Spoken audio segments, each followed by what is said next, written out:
So what is going on, guys? I am Black Ops Amazing. Welcome back to another video on the channel where today we're going to be talking about some bad news to do with Call of Duty Vanguard, I guess you could say, and some good information at the end to do with zombies as well. Now, you may have seen yesterday on Twitter there was an article put out by VGC where they said, sources, Vanguard was Call of Duty's worst UK launch in 14 years. And immediately when I saw this, I wasn't surprised one bit, not for the reasons that you might think, because of the reviews it's been getting, especially the zombies portion of the game. The multiplayer in general, from what I've seen, has been very well received, and zombies is of course a lot smaller than the multiplayer. So all round, including the campaign into that, if you exclude zombies, the reception of that portion of Vanguard from the community, reviewers like IGN, YouTubers, whoever, it's been, for the most part, quite positive. Like I said, excluding zombies, but that's only a third of the game. So you would think that Vanguard being Call of Duty's worst launch in the UK in 14 years might have been a bit of a surprise to me, but it wasn't. And my reasons for this, as I tweeted out, I said, congratulations to my cousin on becoming this is the wrong tweet.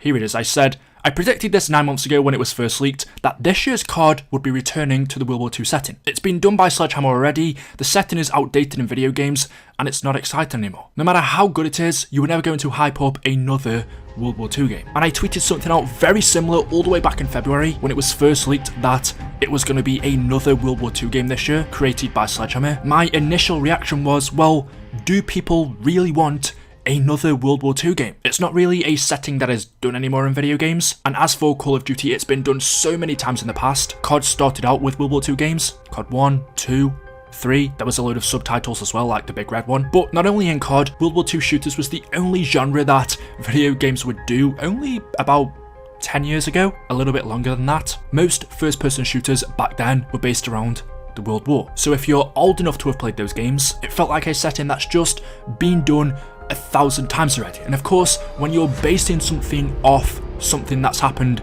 in real life, and for the most part you've got to stay true to that, that leaves a lot less room for creativity. It means you end up seeing the same World War II weapons that we've seen 1,000 times already. Very similar feeling maps, a lot of them taking place on the Eastern Front or the Pacific, so you're bound to get that same style that's been done already. And when you compare that to a futuristic game, a modern setting, something in the near future, or even the Cold War, World War II just leaves a lot less room for creativity. So I predicted for a lot of people, even before the game came out, it just feels like something that's been done 1,000 times already. I didn't feel like there was gonna be enough hype for another World War II game, and well, it turns out that may have been true. Benji Sales tweeted out, Call of Duty Vanguard declined a massive 40% in launch sales from last year's Call of Duty Black Ops Cold War in the UK. Physical copies are down 26% and digital downloads has dropped by 44%, which is pretty big, and this is compared to last year, which was Black Ops Cold War. And you could say to me, well,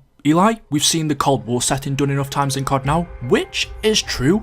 But when you think about it, the Cold War is also a setting that's unique to COD. We don't ever see any other games, especially big AAA ones, that use the Cold War era. Battlefield did World War II not long ago. There are always smaller studios every now and again creating World War II games. But as for the Cold War setting, that's something that by now Call of Duty is known for. So if you want to play a game that takes place in that era, there aren't many other options other than Call of Duty. Now, of course, there are many other reasons as well. I'm going to take a look at what people said about Vanguard before it released in just a second. But another thing I thought of is, well, the name of the game. If we compare some of the most successful titles in Call of Duty, it's usually either the Modern Warfare series or the Black Ops series. By now, two very well established titles. When you hear Black Ops or Modern Warfare, you think of Call of Duty. But when you hear Vanguard, well, that's new to us. And if we look back at previous titles with one-off names, we had World War II back in 2017, Call of Duty Ghosts, Advanced Warfare, Infinite Warfare. All of these, besides from Ghosts I think, which, bearing in mind, was a launch title for a new generation of consoles. But most of these one-off titles don't usually do as well as the games with the established titles like Modern Warfare or Black Ops. So perhaps that had something to do with it as well. But I really do think some of the main reasons is that it was another World War II game. From the start, you were always going to struggle to build up hype for another game in this setting, no matter how good it is, and a lot of people agree that this is one of the best multiplayers in a long time. I think that as well, but no matter how good or bad it was going to be, it was always going to be difficult to get people excited for this type of setting. I also think Warzone being free to play has a big role. If you don't play multiplayer, you aren't interested in zombies, or you don't play the campaign, but you still want to play Call of Duty, well, you can go and play Warzone. That's free. There is no need to purchase a Call of Duty title anymore. And I think the other reason is people are just getting a little bit sick and tired of Call of Duty. For a while now, it's felt like they've been releasing these games that are unfinished. It takes until halfway through the game's life cycle for them to add some decent updates to make the gameplay viable. Zombies is a prime example of that when it shouldn't be the case. COD releases every single year, and it could just be that people are getting tired of playing Call of Duty. There are many factors that come into it, and I think we see evidence of this just by going back and taking a look at the trailers, comparing this year's to last year's. For Zombies, for example, the reveal trailer for this game has 1.9 million views, and it came out a month ago. Comparing that to the Black Ops Cold War Zombies reveal trailer, that has 7.5 million views. Yes, it came out a year ago, but there is no way that the Vanguard reveal trailer is reaching that. In fact, I don't think it ever will. It plays in game, most people will have seen it by now, so I don't think there's a chance that even a year down the line, the Vanguard Zombies reveal trailer is reaching 7.5 million views. So the hype for Zombies wasn't there before it released. I can tell you that firsthand, just making videos for the Zombies mode back in October, September, June, July time. There was nowhere near as much interest for those videos compared to the same ones I made for Black Ops Cold War Zombies a year before that. The actual Vanguard reveal trailer in terms of views did pretty well. It's only been out 2 months, but it's got 25 million views already. The same amount as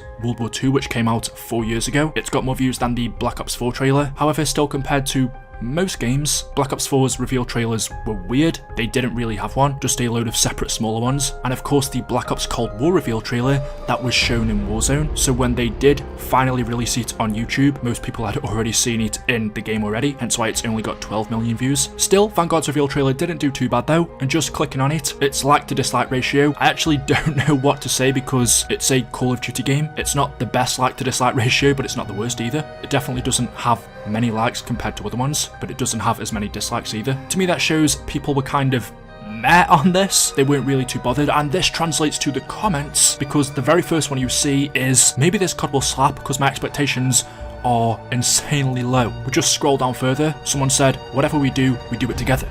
Not buy this game. Someone else said, never pre-order any games in general. The source of realism is imperfection. Just stop making Call of Duties. I look forward to YouTubers making memes of it more than the actual game.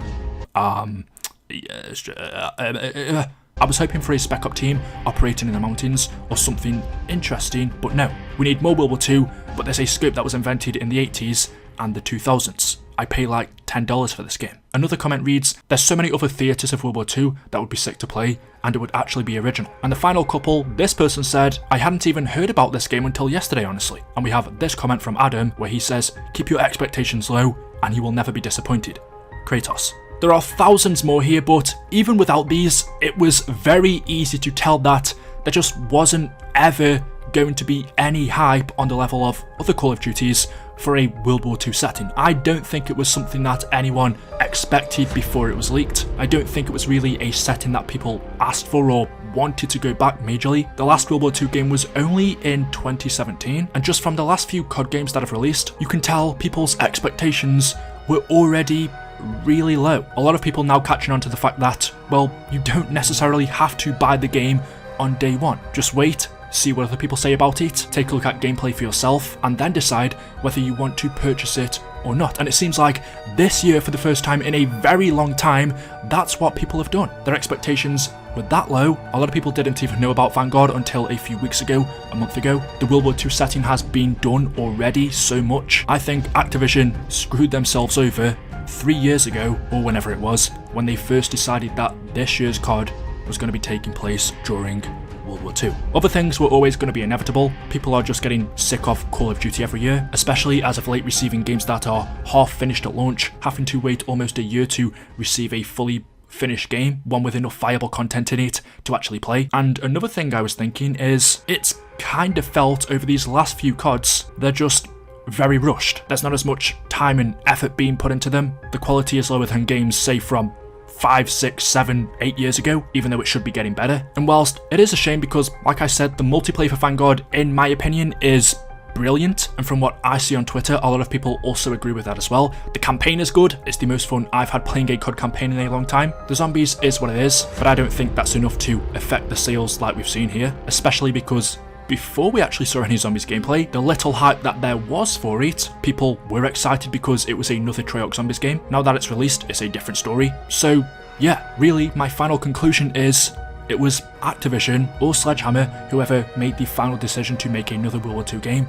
They shot themselves in the foot a long time before this, combined with a lot of other factors as well. I did say at the beginning there would be a little bit of good news as well. In terms of zombies information, well, there was a lot of people wondering, will we ever see another round-based zombies map ever again? There isn't the traditional round-based mode in Vanguard. Looking at the content coming in Season 1, as for zombies it just says new zombie updates. So a lot of people are expecting we'd just get new regions added to Duty Vanguard or a new objective-based map, but one of the developers on Twitter responded to a tweet that said, what if Forsaken was the last round-based zombies map we ever got? And the Treyarch developer said, what a terrible thought, no thanks. So that confirms we haven't seen the last of round-based zombies maps. It doesn't confirm whether he's talking about this game, so will we see more round-based zombies maps in Vanguard, or does this apply to Treyarch's next game? But even before this, I thought we would still be getting a mixture of round-based maps and objective-based maps in this game. So maybe DLC 1 will be a round-based map, DLC 2 will be an objective-based map, DLC 3 will be another round-based, and DLC 4 will be